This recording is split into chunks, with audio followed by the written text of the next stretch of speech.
नमस्कार दोस्तों, आपका हार्दिक स्वागत है बिब्लियोफाइल डिजिटल सेंटर पर। मैं दिनकर राणा हमेशा की तरह आपका स्वागत करता हूं और जो अभी मॉक टेस्ट पेपर लेके आया हूं उसका नाम है 38 CGL का मॉक टेस्ट हाल ही में हुआ है और उससे मैं जो क्वेश्चन पूछे गए उनको एक वाइड तरीके से एनालिसिस करते हैं। देखते हैं पहला क्वेश्चन क्या है। देखिए, निम्नलिखित में से कौन सी ऊर्जा की इकाई है? ऊर्जा, एनर्जी। ठीक है, हमसे पूछा गया है कि एनर्जी की यूनिट क्या है। एनर्जी यूनिट क्या है? तो एनर्जी की यूनिट जो होती है वो होती है जूल। क्या होती है? जूल होती है। ये बात आप लोग यहाँ से ध्यान में रखना, थोड़ी सी बात याद रखनी। क्या होती है एनर्जी? यहाँ की जूल होती है। तो हमारा आंसर क्या हो जाएगा? यहाँ से जूल हो जाएगा। ये हमसे पूछा गया है। चलिए नेक्स्ट क्वेश्चन करते हैं। आंग्ल भारतीय समुदाय का प्रतिनिधित्व करने के लिए राष्ट्रपति द्वारा इस समुदाय से कितने लोगों को मनोनीत किया जाता है? तो देखिए, राष्ट्रपति जो होते हैं भारत के, वो आंग्ल समुदाय से, भारतीय समुदाय से कितने लोगों को मनोनीत किया जाता है? तो मनोनीत करने वो करते हैं, वो कितने लोग होते हैं? मात्र 2 लोगों को किया जाता है। ये बात आप लोग यहाँ से ध्यान रखना। दूसरी बात, भारत के राष्ट्रपति कौन है? भारत के राष्ट्रपति अभी जो है द्रौपदी मुर्मू है। द्रौपदी मुर्मू, ठीक है। इनसे पहले जो थे वो वेंकैया नायडू थे, नहीं रामनाथ कोविंद उपराष्ट्रपति थे। रामनाथ कोविंद।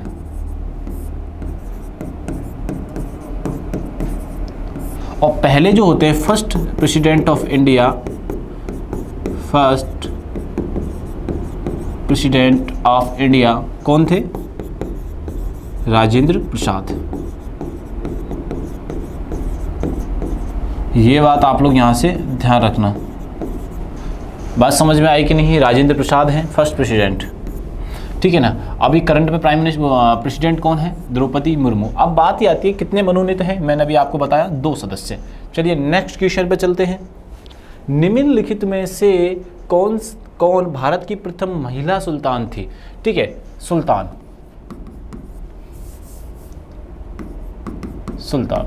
देखो, एक महारानी होती है और एक सुल्तान होती है। महाराजा की वाइफ, ठीक है। सुल्ताना यानी कि सुल्तान, ये वाइफ नहीं थी।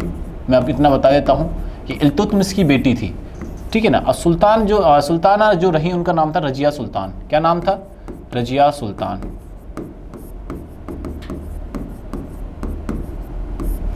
ठीक है, रजिया सुल्तान होती हैं जो 1336 से लेकर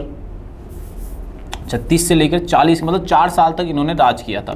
कितने साल तक इन्होंने राज किया था? 4 साल तक दिल्ली के गद्दी पर ये बैठती हैं। दिल्ली सल्तनत का ये पार्ट होती है। दिल्ली सल्तनत जो प्रारंभ होती है, 1206 से लेकर 1526 के मध्य तक रहती है, मतलब तब तक रहती है, ठीक है। लास्ट इब्राहिम लोदी, बहलोल लोदी को कौन हराता है? बाबर हराता है। तो बाबर के बाद मुगल सल्तनत प्रारंभ हो जाती है। ये बात भी अपने को यहाँ से याद रखना है, ठीक है।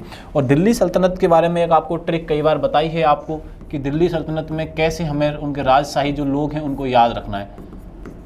दिल्ली सल्तनत में कौन सी लैंग्वेज बोली जाती है? पहले मैं टाइम पीरियड के बारे में बात कर लूँ। 1206 से लेकर 1526 ईस्वी तक। पहली बात ये याद रखनी है, ठीक है। दूसरी बात कि लैंग्वेज कौन सी बोली जाती थी? लैंग्वेज तो जो थी पर्शियन थी। दिल्ली सल्तनत में जो लैंग्वेज बोली जाती थी उसका नाम था पर्शियन यानी कि फारसी।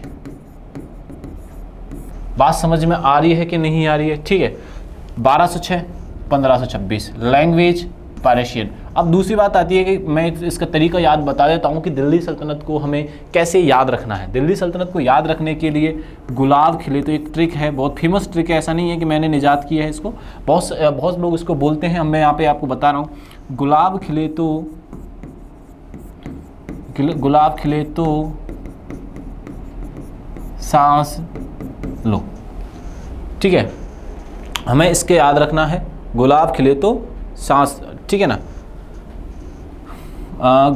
जिसे याद रखना है इसमें गुलाम वंश। हाँ, एक डेट कंफर्म कर लेना, मैं आपको बता देता हूँ। मैं 1326 बोला था शायद, यहाँ पे ये 1226 रहेगा। 1226 से लेके 1230 के मध्य, क्योंकि 1326 में तो अलाउद्दीन खिलजी आ जाएगा भाई, ये बात ध्यान रखिएगा। गुलाब खिले तो सांस लो गुलाम वंश, कैसे याद रखना है खिलजी वंश, ठीक है। तो से याद रखना है तुगलक वंश, ठीक है। अगला याद रखना है तो से हो गया, एंड सांस से सैयद, सैयद वंश। लास्ट एंड फाइनल जो बचता है लो, मतलब कि लोधी, ये अपन को याद रखने हैं। ऐसे करके दिल्ली सल्तनत में 1206 से लेके 1226 तक जिन लोगों ने शासन किया, एक गुलाम वंश था, खिलजी वंश था, तुगलक वंश था, सैयद वंश था और लोधी वंश था। गुलाब खिले तो सांस लो, ये छोटी सी ट्रिक है जिससे कि आप इसे याद कर सकते हैं। मेनली आपकी लैंग्वेज से भी क्वेश्चन पूछा गया है, डेट से भी क्वेश्चन पूछा गया है, ठीक है। आओ नेक्स्ट क्वेश्चन चलते हैं। तो इस क्वेश्चन का आंसर आपको मिल गया होगा, रजिया सुल्तान। पृथ्वी सूर्य के सबसे नज़दीक कब होती है? देखो, पृथ्वी सूर्य के नज़दीक कब होती है? जब मैं सीधा सीधा कहना चाह रहा हूं, पृथ्वी सूर्य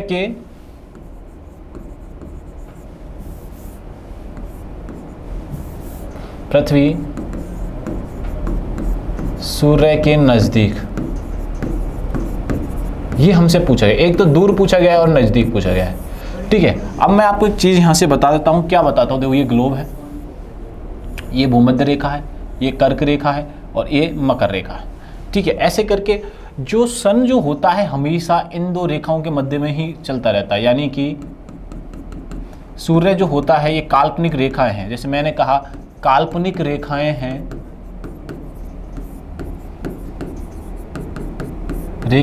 कर्क रेखा, भूमध्य रेखा और मकर रेखा। तीनों की तीनों जो रेखा है वो कैसी है बच्चों? काल्पनिक रेखा है। आपको ये दिख रहा है, ठीक है। सूर्य जो गमन करता है इन दोनों के मध्य ही करता है। कैसे करता है? सूर्य हमेशा इनके मध्य में ही रहता है, ये बात ध्यान रखना। काल्पनिक रेखाएं हैं वो इन्हीं के मध्य में ये रहता है हमेशा, कर्क रेखा के और मकर रेखा के। अब एक बात ध्यान दे दीजिए यहाँ पे आप लोग, मैं क्या समझाने का प्रयास कर रहा हूँ। अब सूर्य जब यहाँ से वापस आएगा तो 6 महीने इधर और 6 महीने ऐसे वापस जाने में लगेगा। तो मैं ये कहना चाह रहा हूँ कि भूमध्य रेखा से सूर्य कितनी बार गुजर रहा है? 2 बार गुजरता है। भूमध्य रेखा से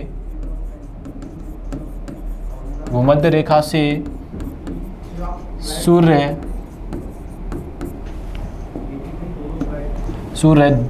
2 बार गुजरता है, 2 बार गुजरता है। तो अब एक बात बताइए कि यहाँ पे जब सूर्य 2 बार गुजरेगा तो भूमध्य जो रेखा पे जो देश महाद्वीप जो स्थित है वो गर्म स्थान होंगे कि नहीं होंगे? बताइए आप लोग, गर्म स्थान होंगे, ठीक है ना। अब एक बात, मकर रेखा से जो साउथ पोल है और नॉर्थ पोल है ऊपर की तरफ ठंडे स्थान होंगे कि नहीं होंगे? आपने देखा होगा साउथ पोल पर बर्फ जमती है, बहुत ठंड रहती है साउथ पोल पर। सेम कहानी कहाँ होती है? नॉर्थ पोल पर होती है। बात समझ में आई कि नहीं आई? इतनी सी बात समझ में आई कि नहीं आई? ठीक है। तो इसी कारण कि सूर्य यहाँ से आगे जा ही नहीं पा रहा, तिरछी यहाँ पे किरणें आ रही हैं। यहाँ पे तापमान भी कैसा होता है? कम होता है। यहाँ पे तापमान भी कैसा होता है बच्चों? कम होता है। तापमान भी कम होता है, तापमान भी कम होता है। अब सीधी सिंपल सी बात है, जब सूर्य सबसे पास होगा तो गर्मी भी होगी। सूर्य जब पृथ्वी के पास होता है तो गर्मी भी पड़ती है। पृथ्वी के पास होने पर गर्मी पड़ती है। मैं यहाँ से आपको आंसर नहीं बताऊंगा, सिर्फ आपको तरीके बताऊंगा कि किस तरीके से इस क्वेश्चन का आंसर किया जा सकता है। सूर्य पृथ्वी के पास होगी तो गर्मी होगी, और सूर्य से दूर होने सूर्य पृथ्वी से दूर होने पर सर्दी होगी। यही तो लॉजिक है। अब देखो मैं क्या समझा रहा हूँ इसके माध्यम में, एक लॉजिक से बताने की कोशिश कर रहा हूँ। जब सूर्य यहाँ पे होगा तो डेफिनेटली बात है यहाँ पे सर्दी पड़ रही होगी कि नहीं पड़ रही होगी। देखो कैसे कहना चाह रहा हूँ,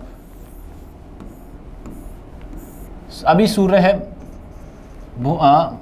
कर्क रेखा पर तो सर्दी पड़ रही होगी, सर्दी होगी मकर रेखा पर। इतनी सी बात समझ में आई कि नहीं है? अब आओ इधर, हमारे भारत में अभी सर्दी पड़ रही है।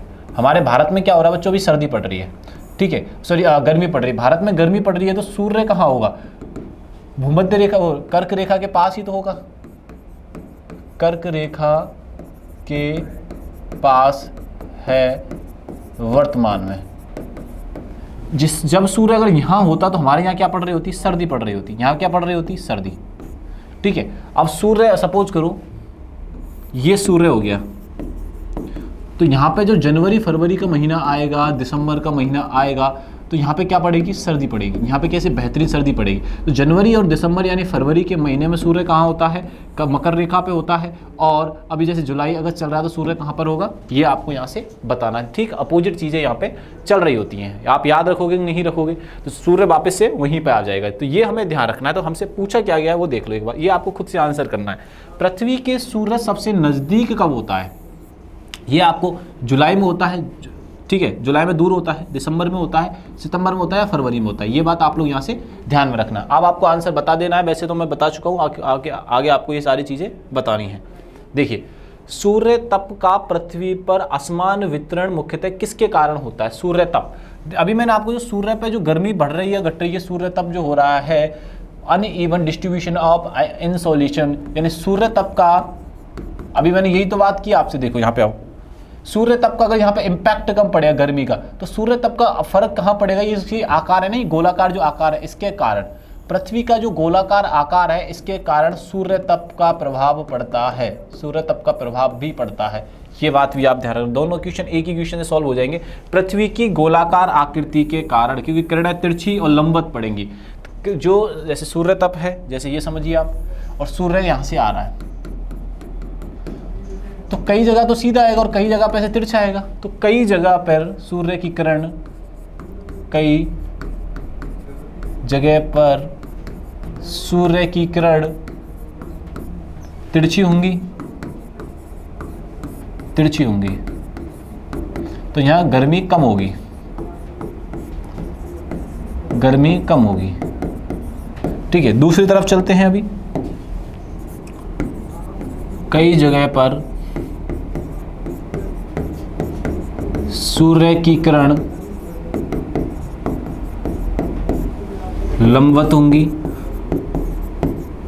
लंबवत होंगी, जिससे गर्मी अधिक होगी।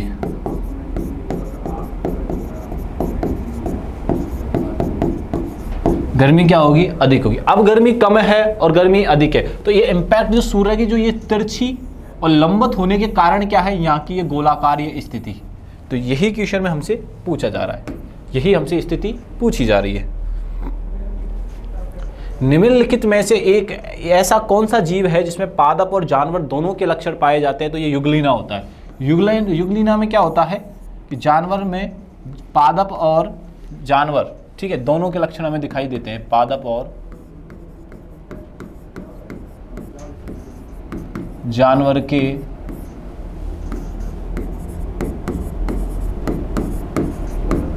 दोनों के लक्षण दिखाई देते हैं।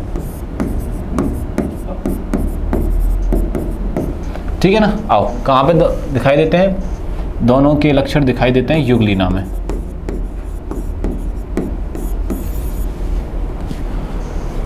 अम्लजन कोशिका अर्थ किसका स्राव करती है? तो हाइड्रोक्लोरिक एसिड का स्राव करती है बच्चों। किसका स्राव करती है? ये हाइड्रोक्लोरिक एसिड का ये क्या करती है? स्राव करती है। ये बात आप लोग यहाँ से ध्यान रखिएगा।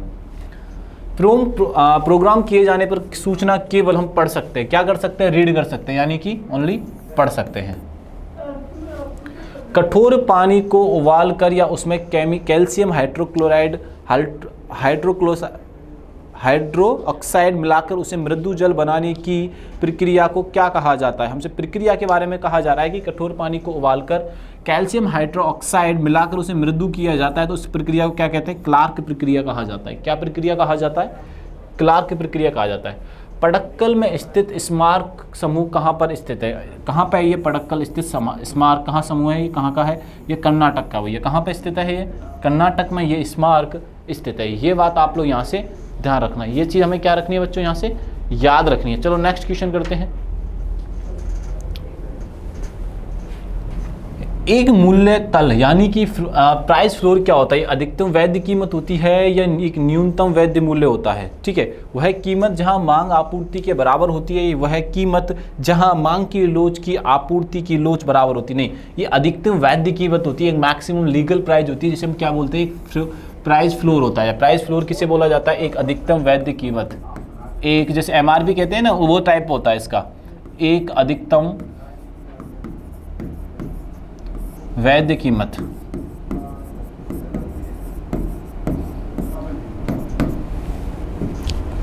पीने के पानी में स्थित घातक बैक्टीरिया उस पानी को बना देते हैं पीने के लिए अयोग्य, दुर्गंध युक्त, रंगीन या मटमैला। तो इसे अनफिट टू ड्रिंक यानी कि पीने के लिए अयोग्य बना देते हैं। पीने में जब घातक बैक्टीरिया मिल जाते हैं तो हम इससे समझ सकते हैं कि ये क्या कर देते हैं, पीने के लिए पानी को अयोग्य कर देते हैं। Why does the fountain pen leak in the aeroplane flying at a flight? ठीक है, अब हमसे पूछा जा रहा है कि अधिक ऊंचाई पर उड़ने वाले हवाई जहाज में स्याही वाली पेन लीक क्यों हो जाते हैं, क्या कारण होता है। इस कारण होता है कि जब जो एरोप्लेन जो होता है जैसे जैसे आसमान ऊपर चलता चला जाता है तो उसमें वायुदाब कम हो जाता है, और जैसे जैसे वायुदाब कम होता है जो फाउंटेन पेन होते हैं उनकी स्याहियाँ बिखरने लग जाती हैं। तो आप देखिए कहाँ पे अधिक वायुमंडलीय दबाव के कारण, पेन के बाहर कम वायुमंडलीय दबाव के कारण। तो आंसर क्या हो जाएगा यहाँ पे, डी हो जाएगा, because of lower atmosphere pressure outside the pen. निम्नलिखित में से किसकी उपस्थिति में राष्ट्रपति शपथ ग्रहण करते हैं। तो ये जो मुख्य न्यायाधीश होते हैं, भारत के जो मुख्य न्यायाधीश हैं, उनकी उपस्थिति में राष्ट्रपति क्या करते हैं, शपथ ग्रहण करते हैं। तो आप मुझे बताइएगा कि अभी करंट में भारत के मुख्य न्यायाधीश कौन है। भारत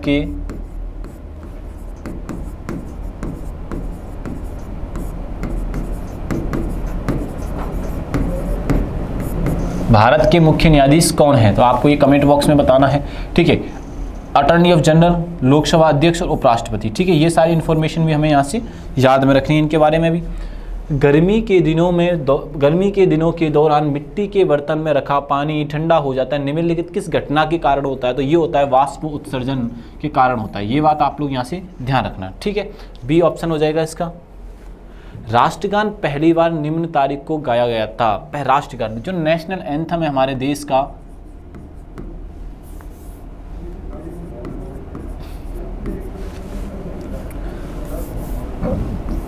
नेशनल एंथम जो है वो कब गाया गया था। पहली बात तो मैं बता दूं, रविंद्रनाथ टैगोर जी के द्वारा यह लिखा गया था।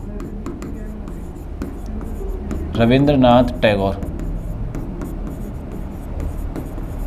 ठीक है, रविंद्रनाथ टैगोर के द्वारा लिखा गया था। रविंद्रनाथ टैगोर को 1913 में नोबेल प्राइज से भी सम्मानित किया गया था।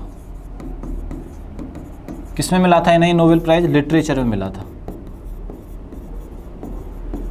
अब नेशनल एंथम इन्हीं के द्वारा लिखा गया था, और बांग्लादेश का जो नेशनल एंथम है वो भी इनके दो देशों का एंथम इन्हीं रविंद्रनाथ टैगोर के द्वारा लिखा गया था। जो नेशनल एंथम है वो 52 सेकंड में पूरा करना होता है। इसकी जो गाने का समय है वो 52 सेकंड्स है। तो ये किस कारण से राष्ट्रगान पहली बार कब गाया गया था, तो कलकत्ता में भारतीय राष्ट्रीय कांग्रेस के अधिवेशन के दौरान 27 दिसंबर 1911 को पहली बार ये गाया गया था। ये बात आप लोग यहाँ से ध्यान रखना।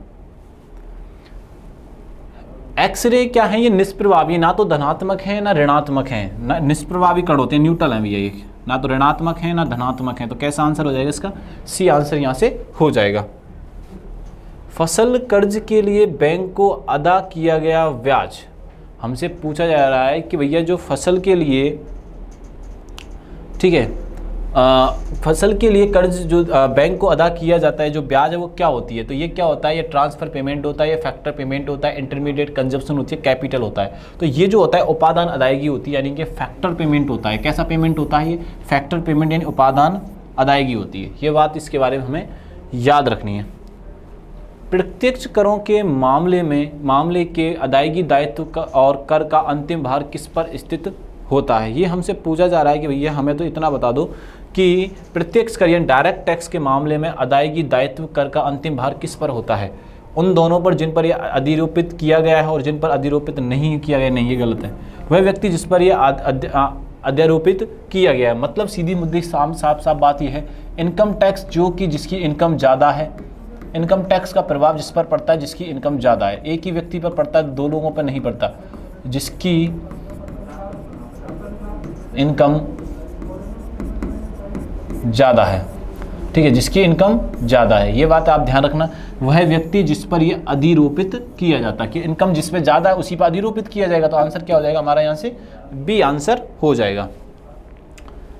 रोमांसिंग विद लाइफ नामक पुस्तक के लेखक कौन है? रोमांसिंग विद लाइफ के लेखक हैं देव आनंद, ठीक है। फिल्म एक्टर, बहुत फेमस फिल्म एक्टर रहे 70s 80s में, तो इन्हीं के नाम की इन्होंने ये इस पुस्तक का नाम मतलब ये पुस्तक लिखी थी देवानंद साहब ने। चलिए नेक्स्ट क्वेश्चन करते हैं 46 नंबर का। खदान जागरूकता, खदान कार्रवाई में सहायता के लिए अंतर्राष्ट्रीय दिवस कब मनाया गया था? तो ये मनाया गया था भैया 4 अप्रैल को। आंसर क्या हो जाएगा इसका? 4 अप्रैल हो जाएगा। ये बात हमें यहाँ से ध्यान रखनी है। राष्ट्रपति अनुराग कुमार डिशनाय के द्वारा श्रीलंका मित्र विभूषण से किसे सम्मानित किया गया है? तो ये नरेंद्र मोदी साहब को किया गया है, ठीक है। लास्ट क्वेश्चन का आंसर क्या था? हाँ 4 अप्रैल। इसका क्वेश्चन का आंसर हो जाएगा बच्चों, नरेंद्र मोदी साहब को हाल ही में श्रीलंका की गवर्नमेंट ने सम्मानित किया है। किस देश ने अगले 2 वर्षों के लिए बिम्स्टेक की अध्यक्षता संभाली है? तो बांग्लादेश ने संभाली है, बांग्लादेश ने ये भी ये संभाली है। ये बात आप लोग यहाँ से ध्यान रखना।